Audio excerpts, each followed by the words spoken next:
All right, let's get right into it. We're talking about one of the most incredible, most secret stories to come out of World War II. It's a story all about battlefield illusion, where the most powerful weapon wasn't a gun, it was imagination.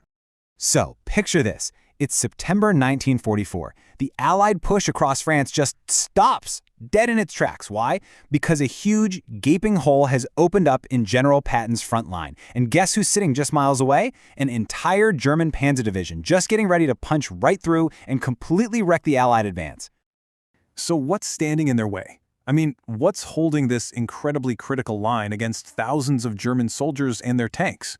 It's not an army. Nope.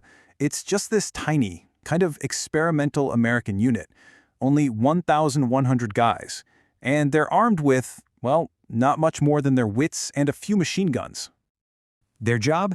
Basically to put on a show. A really, really convincing show. They had to pretend to be an entire armored division. We're talking 30,000 men and hundreds of tanks. All to fool the Germans into thinking, nah, let's not attack there. Which brings us to the big question, right? How in the world did they pull that off? Well, the answer lies with one of the most bizarre and brilliant units in military history, the 23rd Headquarters Special Troops. But you probably know them by their much cooler nickname, the Ghost Army. So this top-secret unit, they didn't go looking for recruits in the usual places. No hardened infantrymen here. Instead, the Army went out and handpicked guys from art schools, from ad agencies, sound engineering studios. You get the picture. These guys were, for all intents and purposes, combat con artists. And get this, their ranks were filled with guys who'd later become household names. People like fashion designer Bill Blass. Legend has it he read Vogue in his foxhole, and the famous painter Ellsworth Kelly. Their job was to take all that creative genius and, instead of making art, use it to create these incredible illusions of war. So, okay, how did a bunch of artists actually fool the German army? Simple. They put on a show. I'm talking a full-blown multimedia production right there on the front lines designed to trick the enemy's eyes and their ears.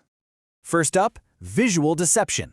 The guys in a 603rd Engineer Camouflage Battalion had this amazing arsenal of inflatable rubber tanks, trucks, and artillery. Yeah, you heard me, inflatables. From a spy plane, they looked totally real, but on the ground, a 40-ton Sherman tank weighed only 93 pounds. You could pick it up. And this leads to a fantastic story. So these two French locals are riding by on their bicycles and they see a few GIs just lift up a tank. And without even blinking, one of the soldiers just looks at them and says, "The Americans are very strong." I mean, talk about perfect misdirection. Okay, so second was sonic deception. The unit had these half-tracks with massive speakers